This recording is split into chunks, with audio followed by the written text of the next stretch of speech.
Hey everyone, welcome back for a little TLC. I certainly appreciate everyone's patience with me as I was kind of on a hiatus. I took a break.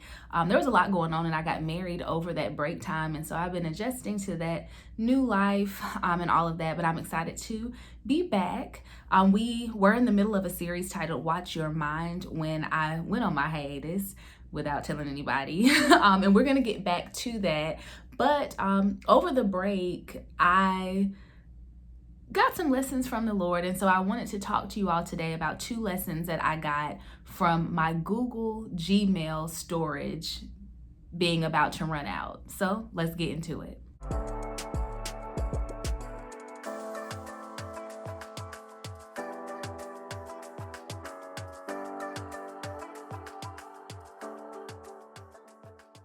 Okay, guys, so these lessons that God taught me from my Gmail being almost out of storage.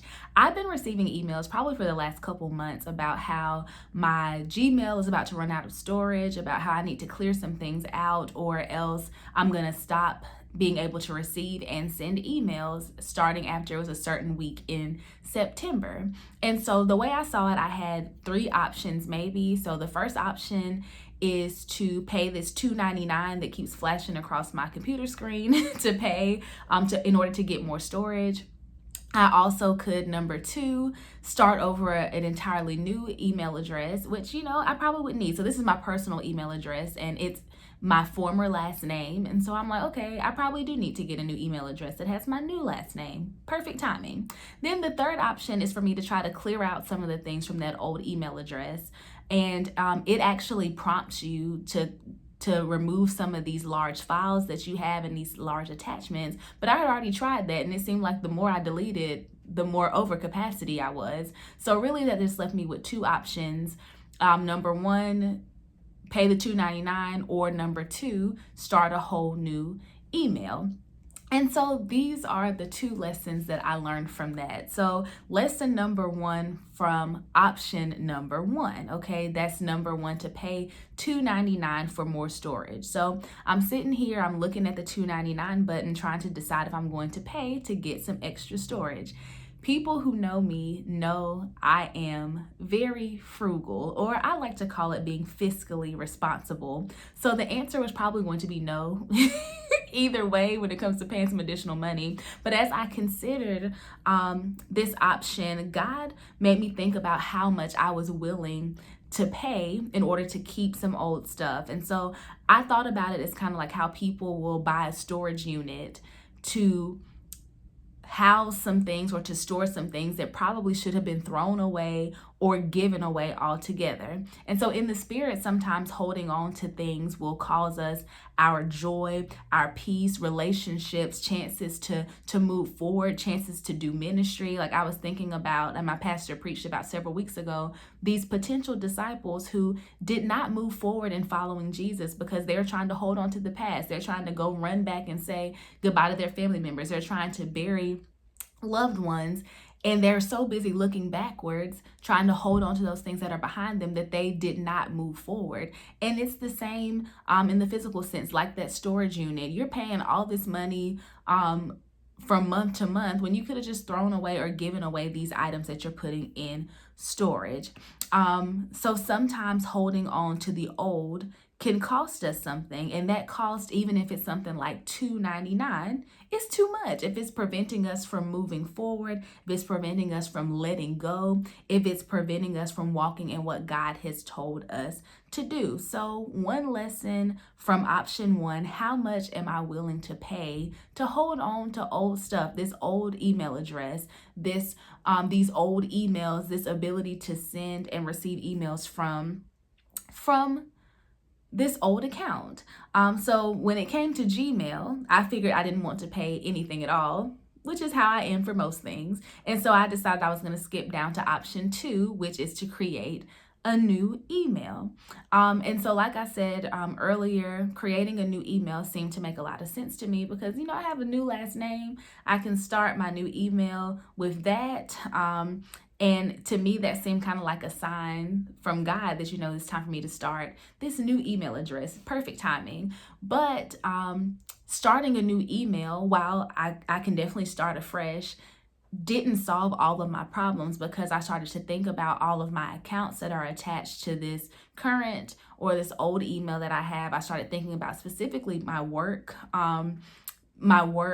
items that are specifically attached to this email and everything that I had to do to get those things set up. So really, I just started thinking about how much I would lose access to if this particular account became deactivated. So no, I didn't want to pay $2.99, and it seemed like my initial attempts to clean out those old attachments, those large attachments, also failed. But I started looking at like, what are some other things I could clear out? And so I started thinking about emails themselves. So not the attachments, but actual emails. And I started thinking like, is there a way to get rid of some of the old emails that I had? And this was not something that was widely publicized from the Google or from the Gmail promptings. But I started thinking about how like I've had this account for a really, really, really long time. And so I know that there are some emails from like 15 years ago that I don't look at them. I have no purpose for them. And so what would it look like for me to get rid of those things? And is there a way to do that? And I did find, after much Googling, that there is a way for you to filter out emails from before a certain period of time. And I could just delete those. It did take some time because you had to like click through each email. You had to put in the filter. But I started out like 10 years ago, and I just started deleting. And at first, while I was doing that, I honestly became annoyed because I just like, who has the time to do that, really? Like, who wants to do that? But God showed me that sometimes we have to invest some time in letting go of the past. Sometimes it takes some energy and effort to actually clean out so that we can continue to move forward. Everything is not going to be a quick snap of the fingers, start something new type of fix. So sometimes you have to take some time to unpack, to clean up, to clean out in order to keep moving forward. In this case, I had to clean out some things if I wanted to continue to receive these emails. I also learned in a biblical sense, like in the book of Leviticus, that when someone had been healed from an infectious disease, it wasn't enough for them to just say after their time of isolation, I'm healed now, so like everything is good, I can start afresh. They still had to do something. They had to do some purification ceremonies. They had to do some cleansing. And then even after they did that, they had to do some sacrifices because they were still impure. Then even after all of that, they still had to stay outside of their tent for 7 days before they were declared ceremonially clean. So yes, sometimes you have to spend some time and energy and effort to make room for something new. And I'm happy to report that after several hours and filtering and effort, I am back under capacity. So I'm not even getting the same notifications about my storage being about to run out. But again, it took some time and energy. And that's how things are with God sometimes. Lesson number 2, not everything will always come easy. And the response to a problem or situation is not to just always pick up and start anew. Sometimes you have to put in work and even clear some things out so you can keep on progressing. So those are 2 lessons I learned. This video is getting long. 2 lessons that I learned from my Google storage. With that, I will ask you 2 questions as well. Number 1, how much are you willing to pay to hold on to the old, even if it's not prospering you any longer? And number 2, are you willing to work to make room for the new? Those are the 2 questions. How much are you willing to pay to hold on to something old? And are you willing to work to make room for the new? I love to see you all's comments on this. In preparation for us getting back to our Watch Your Mind video, I would like to go over Joyce Meyer's Battlefield of the Mind book. So you have some time to purchase that and to at least start on the first couple of chapters, because that's what we're going to be getting into the next couple of weeks. In the meantime, while you're getting that book, while you're thinking about how you can watch your mind, don't be afraid to clean house.